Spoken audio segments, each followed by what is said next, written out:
muri Kristo Yesu bwo gutahura ukuri ubwenge bw'Imana. Kera nta bantu twarimwo, ariko noneho twidegembya mu kuri no mu kugororoka. Kristo yaradutoye atubwira intego yiharije, yarakoze. Turi mu rugendo mu mezi z'Imana, twagize banke mu mezi intege nke zacu, watorewe gushitsa ubugombe bw'Imana mu bwenge mu kuri no mu kugororoka. Kristo yaradutoye atubwira intego yiharije, yarakoze. Twahawe ubuntu buva muri Kristo Yesu bwo gutahura ukuri mu bwenge bwawe Mana, gutahura ukuri mu bwenge bw'Imana. kera nta bantu twarimo, Kera nta bantu twarimwo, ariko noneho haleluya, twidegembya muri wowe twidegembya mu kuri no mu kugororoka. Kristo Yaradutoye atubwira intego yiharije, yarakoze. tugushimiye Tugushimiye Kristo ko wadushizemo ibanga ryawe yo kugendera mu burongozi bwawe, ibyo wabigishije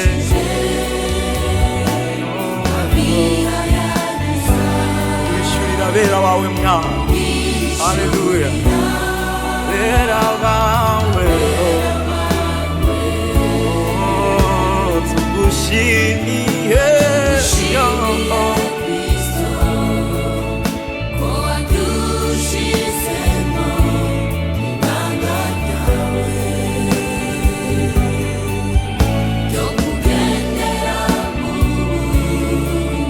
burongozi bwawe, ibyo wabihishije ayagiza wishurira abera bawe Mwana, haleluya, wishurira abera bawe, abera bawe.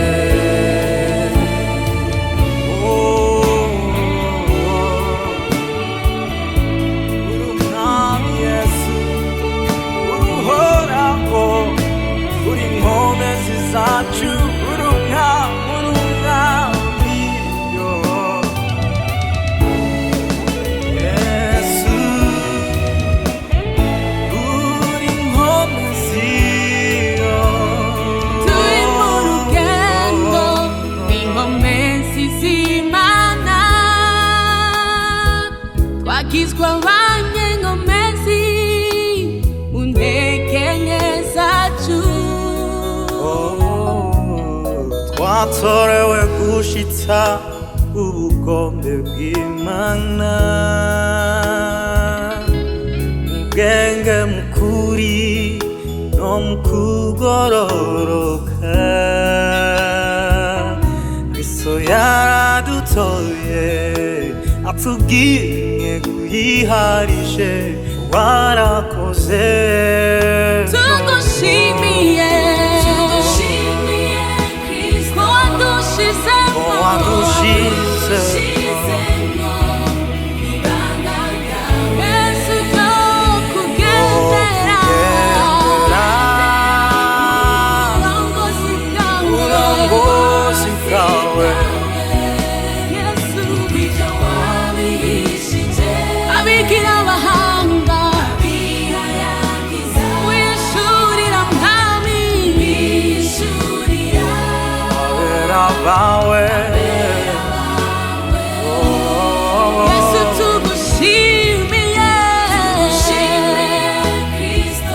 watugize wadushizemo ibanga ryawe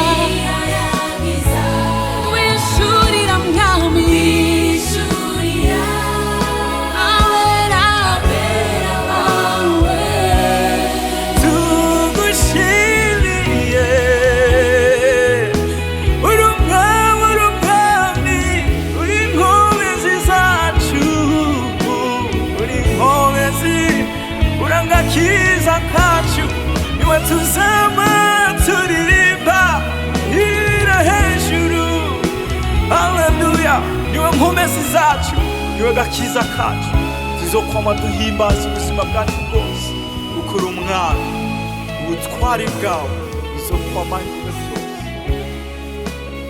byose byaremwe byose